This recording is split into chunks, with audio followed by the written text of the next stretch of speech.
So just to talk about a few things here. So first of all, I was just showing you this with Tom Watson. I just want to put this in your lesson so you can review this as well. And hands. As our shoulders turn, that also starts to turn our hips. The left knee starts to collapse in toward the ball.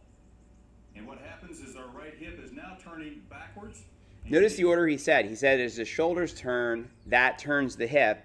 And then he says the hips turn and the knee comes around. Right? And so it's in that order. Now, if you watch one of the best ever, I met this guy too, Arnie, him and I are on the wall over there. Look, in his backswing, look at how much he would turn his hips and his shoulders. About 6 years old.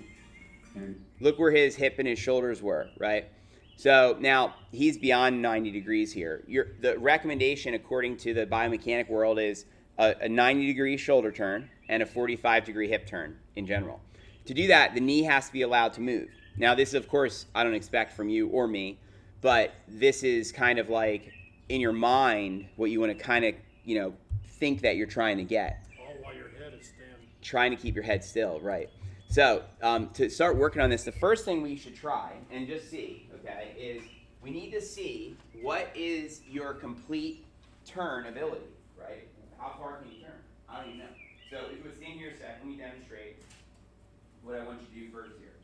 So first thing we're going to do is we're going to test your ability to turn and see what you got to work with here. And so you're going to set up like this. I want you to put your club across your shoulders, okay? And then, actually, you know what? Let's add this to the equation. It'll help it. It'll make it easier for us to be able to tell if your hips are turning and how much they're turning, okay? So you're going to put this through your belt loops. You're going to have this here. Can you press the space bar when I say, Dan, in a moment? Okay, so watch me first. And so I'm going to turn my shoulders first, and then that drags my hip around. Now. Push it. Yeah. Oh, let's see if we got it. Oh, we were late. Hang on. Sorry. It's okay. Let's just do it again. Sorry. One sec. We're going to do it again anyway, so it's all good. All right, so once I say now, then press it. Okay. All right, 1 second. So my head's going to stay here, and then I'm going to go shoulders first, then my hip, then my knee now. Okay. So this is the correct coil. If you would here, my friend, take this. Place it through your belt loops, please. And then I want you to draw your attention to the TV screen here, just so I can talk to you a little bit about the turning in the golf swing. Okay, so watch this. So here we go. So I'm going to put some lines up here on the screen. And so here's the catch with this whole thing. We have to try to keep our posture and our spine angle while we turn. Number one, what's supposed to happen is the shoulders are supposed to start turning first, okay, to the point you're stuck. So basically there's a limit. If I keep my hips facing you, I can only go to about here, and then I'm stuck, unless I allow my hip to come with me. Do you understand? So I turn my shoulders first till I'm stuck, and then it's like how a train works. Like it collides and then connects to the other one.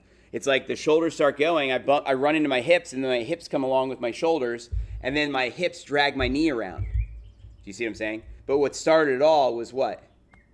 Shoulders. The shoulder turn, right. So, good, correct answer.